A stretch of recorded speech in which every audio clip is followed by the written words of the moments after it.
Primera lectura, lectura del libro del profeta Isaías. En aquel entonces dijo Isaías: el Señor me ha dado una lengua experta para que pueda confortar al abatido con palabras de aliento. Mañana tras mañana el Señor despierta mi oído para que escuche yo. Como discípulo, el Señor Dios me ha hecho oír sus palabras y yo no he puesto resistencia, ni me he echado para atrás. Ofrecí la espalda a los que me golpeaban, la mejilla a los que me tiraban de la barba. No aparté mi rostro de los insultos y salivazos, pero el Señor me ayuda. Por eso no quedaré confundido, por eso endureció mi rostro como roca, y sé que no quedaré avergonzado. Y esto es palabra del Señor. El Salmo responsorial está tomado de un fragmento del Salmo 21 y dice de la siguiente manera: Dios mío, ¿por qué me has abandonado? Al verme se burlan de mí, hacen visajes, menean la cabeza. Acudió al Señor que lo ponga a salvo, que lo libre si tanto lo quiere. Me acorrala una jauría de mastines, me cerca una banda de malhechores, me taladran las manos y los pies. Puedo hasta contar mis huesos. Se reparten mi ropa, echan a suerte mi túnica. Pero tú, Señor, no te quedes lejos, fuerza mía, ven corriendo a ayudarme. Contaré tu fama a mis hermanos, en medio de la asamblea te alabaré. Fieles del Señor, alábenlo. Linaje de Jacob, glorifíquenlo. Témanle, linaje de Israel. Dios mío, ¿por qué me has abandonado? Segunda lectura, lectura de la carta del apóstol San Pablo a los Filipenses.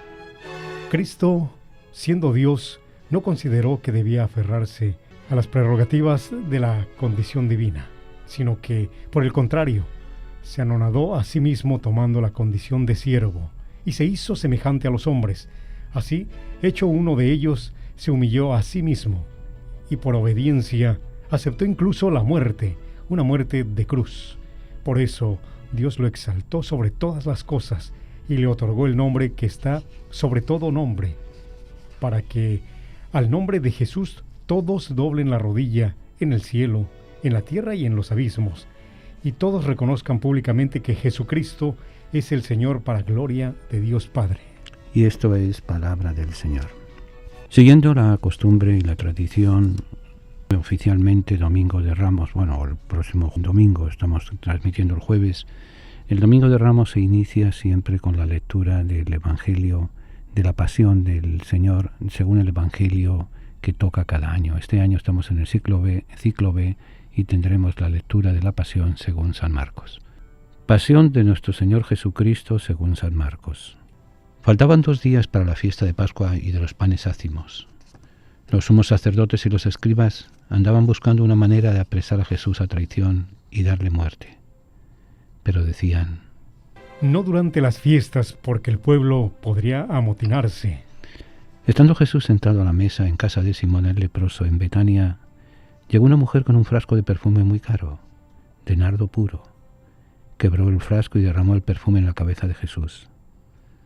Algunos comentaron indignados: ¿a qué viene este derroche de perfume? Podría haberse vendido por más de 300 denarios para dárselos a los pobres. Y criticaban a la mujer, pero Jesús replicó: déjenla, ¿por qué la molestan? Lo que ha hecho conmigo está bien, porque a los pobres los tienen siempre con ustedes y pueden socorrerlos cuando quieran, pero a mí no me tendrán siempre. Ella ha hecho lo que podía. Se ha adelantado a embalsamar mi cuerpo para la sepultura. Yo les aseguro que en cualquier parte del mundo donde se predique el Evangelio, se recordará también en su honor lo que ella ha hecho conmigo. Judas Iscariote, uno de los 12, se presentó a los sumos sacerdotes para entregarles a Jesús. Al oírlo, se alegraron y le prometieron dinero, y él andaba buscando una buena ocasión para entregarlo.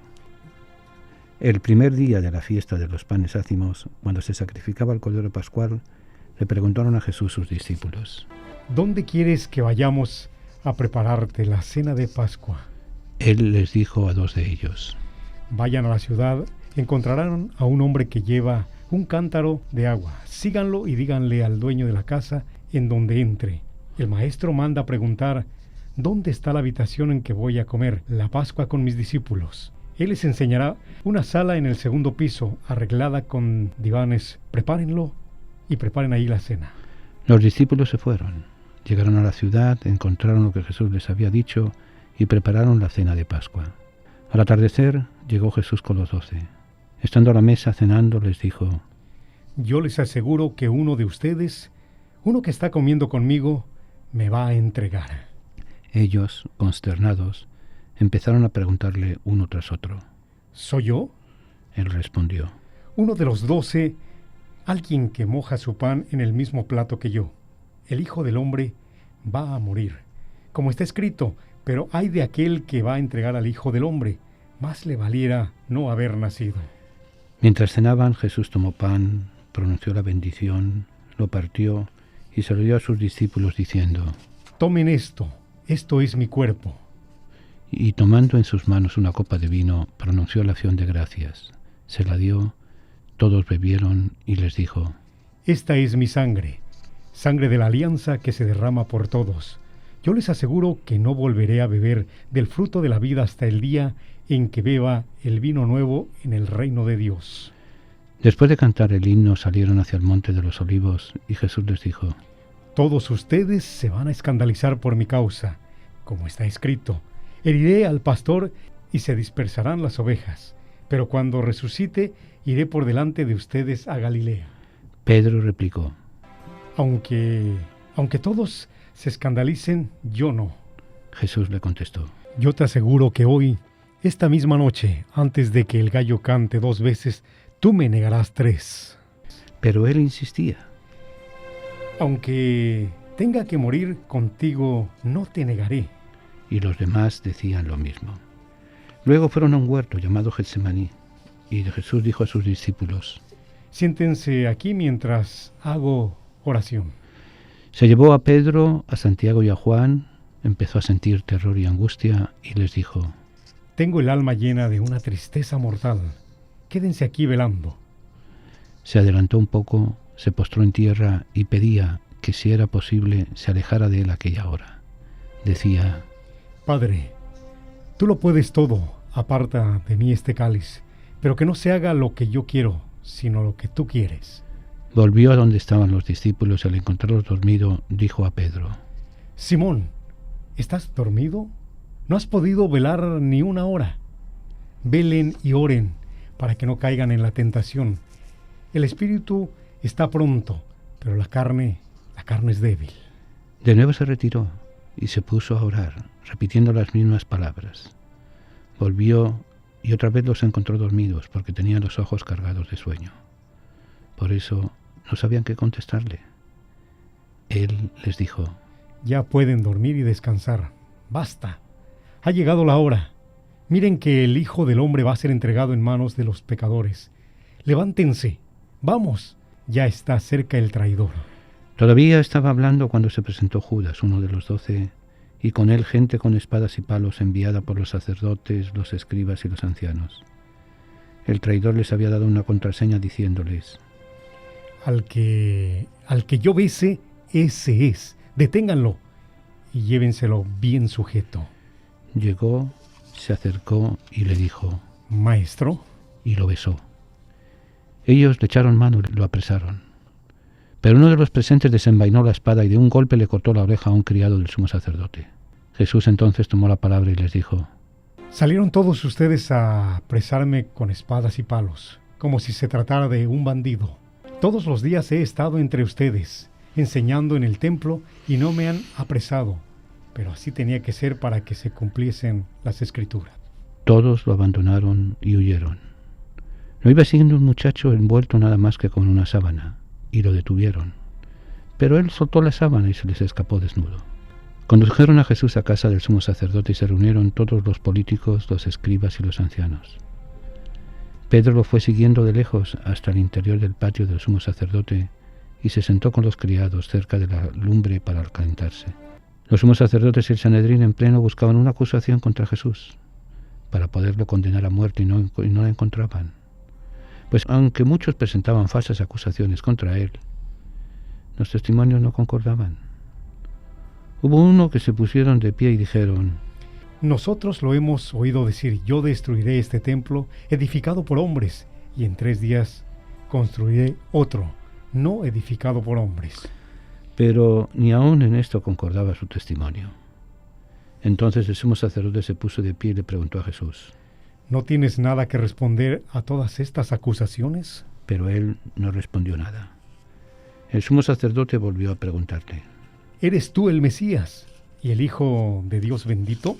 Jesús contestó: Sí lo soy. Y un día verán cómo el Hijo del Hombre está sentado a la derecha del Todopoderoso y cómo viene entre las nubes del cielo. El sumo sacerdote se rasgó las vestiduras, exclamando: ¿Qué falta hacen ya mis testigos? Ustedes mismos han oído la blasfemia. ¿Qué les parece? Y todos lo declararon reo de muerte. Algunos se pusieron a escupirle y, tapándole la cara, lo abofeteaban y le decían: Adivina quién fue. Y los criados también le daban bofetadas. Mientras tanto, Pedro estaba abajo en el patio. Llegó una criada del sumo sacerdote y al ver a Pedro calentándose, lo miró fijamente y le dijo: Tú también andabas con Jesús el Nazareno. Él lo negó diciendo: Ni sé ni entiendo lo que quieres decir. Salió afuera hacia el zaguán y un gallo cantó. La criada al verlo se puso de nuevo a decir a los presentes: Ese es uno de ellos. Pero él lo volvió a negar. Al poco rato también los presentes dijeron a Pedro: Claro que eres uno de ellos, pues eres Galileo. Pero él se puso a echar maldiciones y a jurar: No conozco a ese hombre del que hablan. Enseguida cantó el gallo por segunda vez. Pedro se acordó entonces de las palabras que le había dicho Jesús: Antes de que el gallo cante 2 veces, tú me habrás negado 3. Y rompió a llorar. Luego que amaneció, se reunieron los sumos sacerdotes con los ancianos, los escribas y el Sanedrín en pleno para deliberar.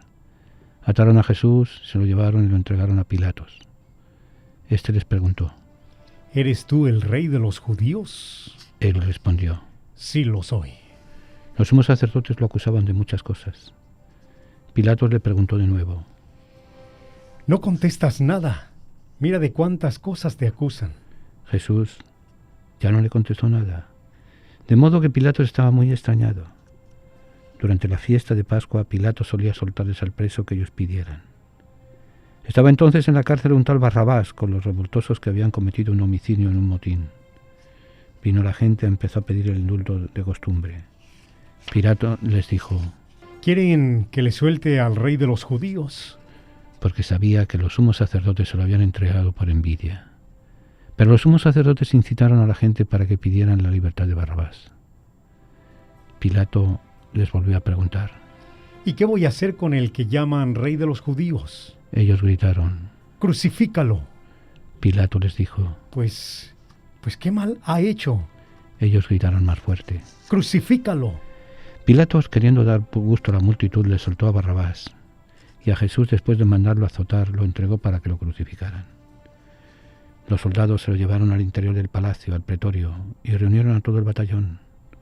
Lo vistieron con un manto de color púrpura, le pusieron una corona de espinas que habían trenzado y comenzaron a burlarse de él diciéndole este saludo: ¡Viva! ¡Viva el rey de los judíos! Le golpeaban la cabeza con una caña, le escupían y doblando las rodillas se postraban ante él. Terminadas las burlas, le quitaron aquel manto de color púrpura, le pusieron su ropa y le sacaron para crucificarlo. Entonces forzaron a cargar la cruz a un individuo que pasaba por ahí de regreso del campo, Simón de Cirene, padre de Alejandro y de Rufo, y llevaron a Jesús al Gólgota, Gólgota que quiere decir lugar de la calavera. Le ofrecieron vino con mirra, pero él no lo aceptó. Lo crucificaron y se repartieron sus ropas echando suertes para ver qué le tocaba a cada uno. Era media mañana cuando lo crucificaron. En el letrero de la acusación estaba escrito: el rey de los judíos. Crucificaron con él a 2 bandidos, uno a su derecha y otro a su izquierda.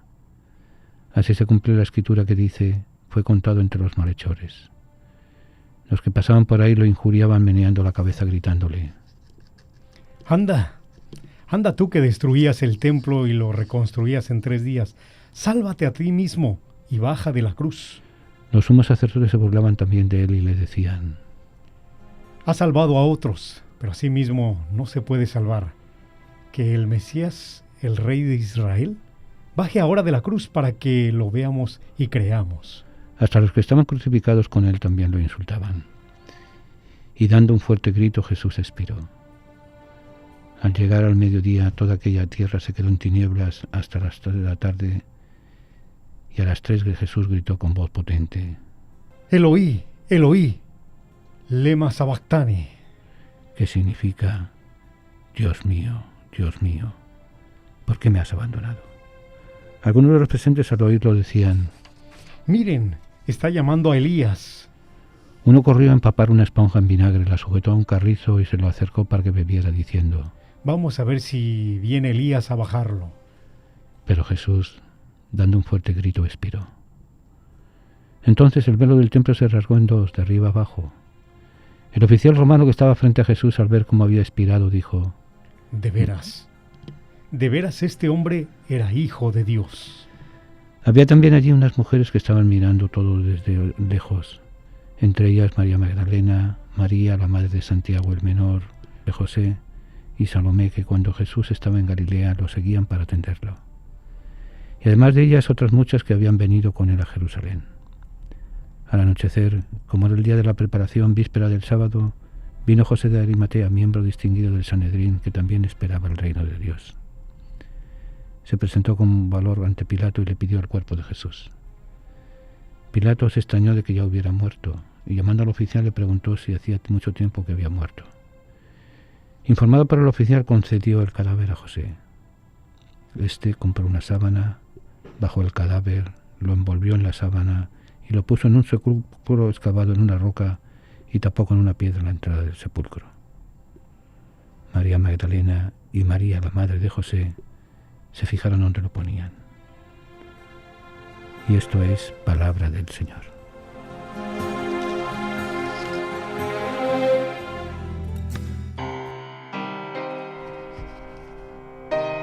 Jesús ante la muerte. Jesús ha previsto seriamente la posibilidad de una muerte violenta.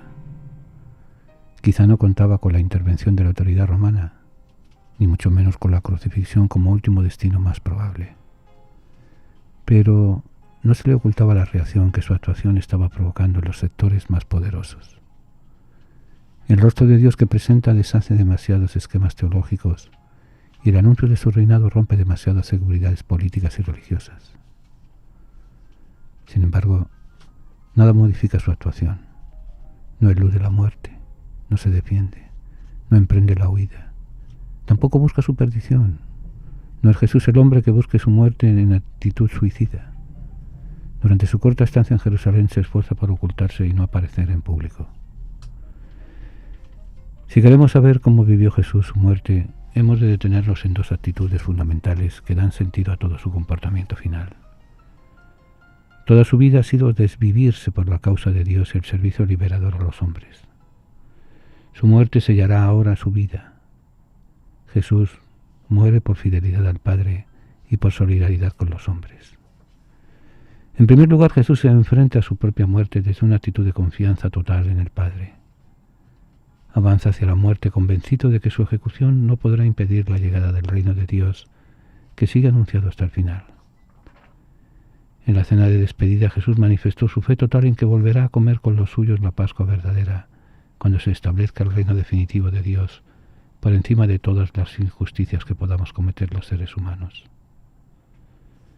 Cuando todo fracasa, y hasta Dios Padre parece abandonarlo como un falso profeta, condenado justamente en nombre de la ley, Jesús, sin embargo, grita: Padre, en tus manos pongo mi vida. Por otra parte, Jesús muere en una actitud de solidaridad y de servicio a todos. Toda su vida ha consistido en defender a los pobres frente a la inhumanidad de los ricos, en solidarizarse con los débiles frente a los intereses egoístas de los poderosos, el anunciar el perdón a los pecadores frente a la dureza inconmovible de los, comillas, justos. Ahora sufre la muerte de un pobre, de un abandonado que nada puede ante el poder de los que dominan la tierra, y vive su muerte como un servicio, el último y supremo servicio que puede hacer a la causa de Dios y a la salvación definitiva de sus hijos y de sus hijas. En esta Semana Santa, vivamos, sintamos con sinceridad.